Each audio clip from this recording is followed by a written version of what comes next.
à l'époque, se soit soucié de l'aspect éthique de la question. L'occasion se présentait, c'était légal, c'était autorisé par le gouvernement belge, ils y sont allés, ils ont fait leur boulot, un point c'est tout. Pas de quoi en faire toute une histoire.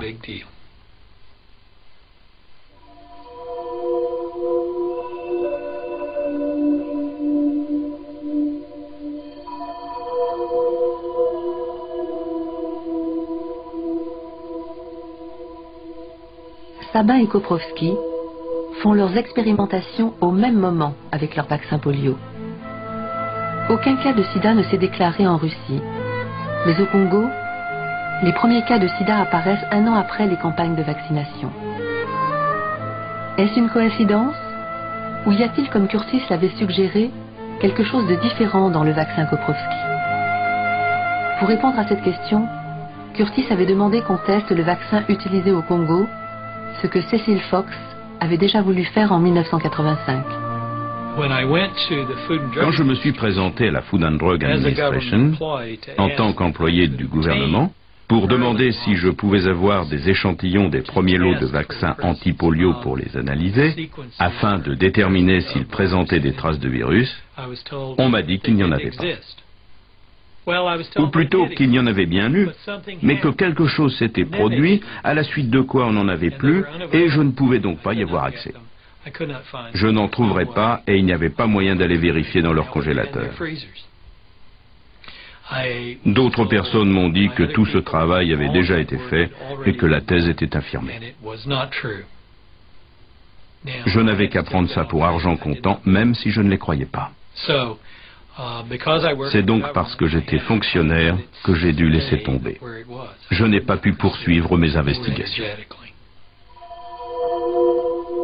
Pourquoi Cecil Fox n'a-t-il pu accéder aux échantillons polio du Congo? Peut-être parce qu'en 1958, Albert Sabin analyse le vaccin de Koprovsky, appelé Chat, et trouve qu'il est instable et contaminé par un virus inconnu qu'il nomme virus X.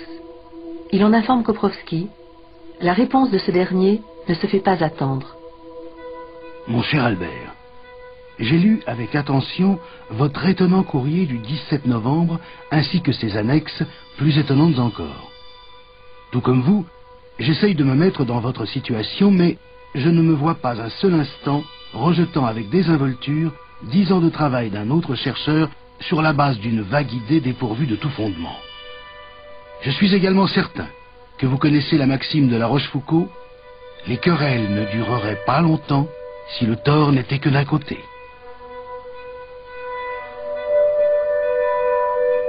Monsieur, votre lettre du 1er décembre ne mérite pas de réponse. Manifestement, tout discours et analyse dépassionnés sont impossibles avec vous. En science, sarcasme et invective ne peuvent tenir lieu de faits reproductibles. Adieu, mon ancien ami et collègue. Ainsi, le vaccin Chat de Koprovsky était beaucoup moins au point qu'on ne le croyait, et de surcroît contaminé. Sabin s'empresse de rendre publique cette information. En juin 1960, c'est son vaccin jugé plus fiable qui est choisi pour remplacer celui de Salk. Koprovsky a perdu la course. Mais ironie de l'histoire, le vaccin Sabin n'était pas parfait lui non plus. Tout comme celui de Salk, il était contaminé par le SV40 du macaque.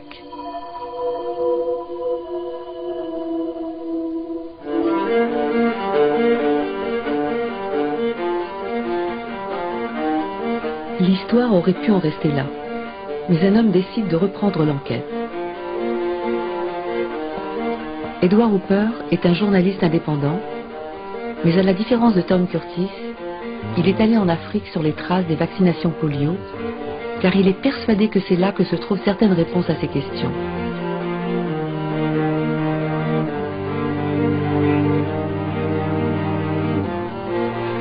Sa recherche dure 17 ans et le mène du Congo à la Belgique en passant par les États-Unis.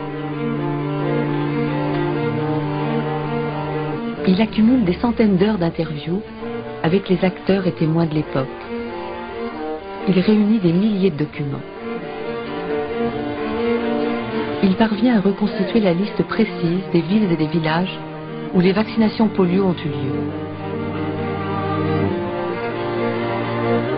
1999, Hooper publie enfin les résultats de ses recherches dans un livre de plus de 1000 pages. The River.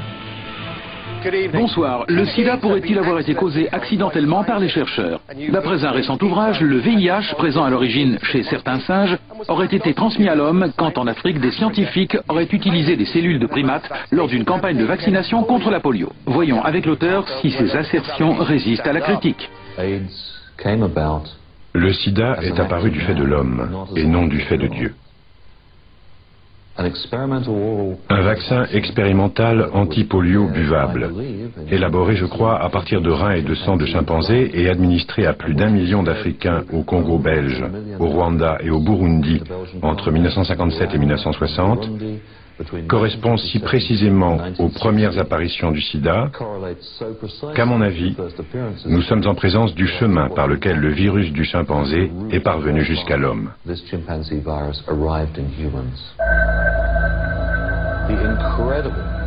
On voit sur cette carte la remarquable corrélation entre les endroits où le vaccin Chat a été administré en Afrique centrale et les premières occurrences du VIH et du sida.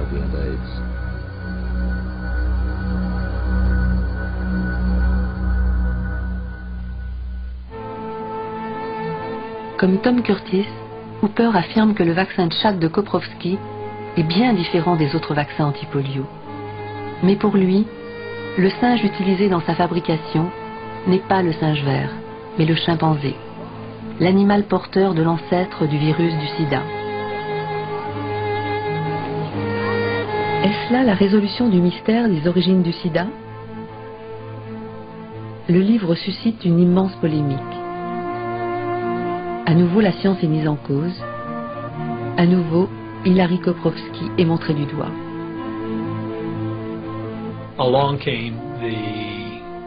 Puis il y a eu le livre de Hooper, The River, qui était un ouvrage beaucoup mieux documenté. Mais Edward Hooper était lui aussi journaliste. Encore un journaliste qui vient s'attaquer aux grands pontes de la science.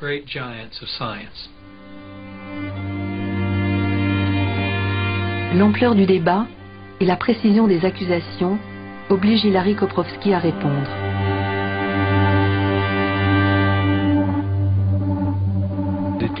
J'ai utilisé du tissu rénal de singe, provenant soit d'Inde, soit des Philippines, ce qu'on appelle des singes rhésus, ainsi que de deux autres espèces, le macaque amulata et j'ai oublié le nom de l'espèce des Philippines, mais tout cela est consigné dans les documents.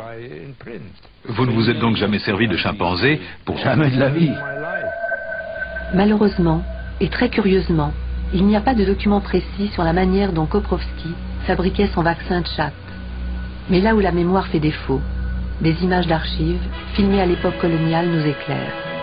Au Congo belge, le camp de polio, dirigé par le docteur Courtois, compte 86 chimpanzés sur lesquels on pratique régulièrement des essais en injectant le vaccin anti-polio inventé en 1947 par le docteur Koprowski. Les animaux sont placés dans des cages dont une des parois est mobile et permet d'approcher plus facilement les singes pour les injections hypodermiques. Ainsi se poursuit une lutte implacable contre une des plus terribles maladies non encore vaincues.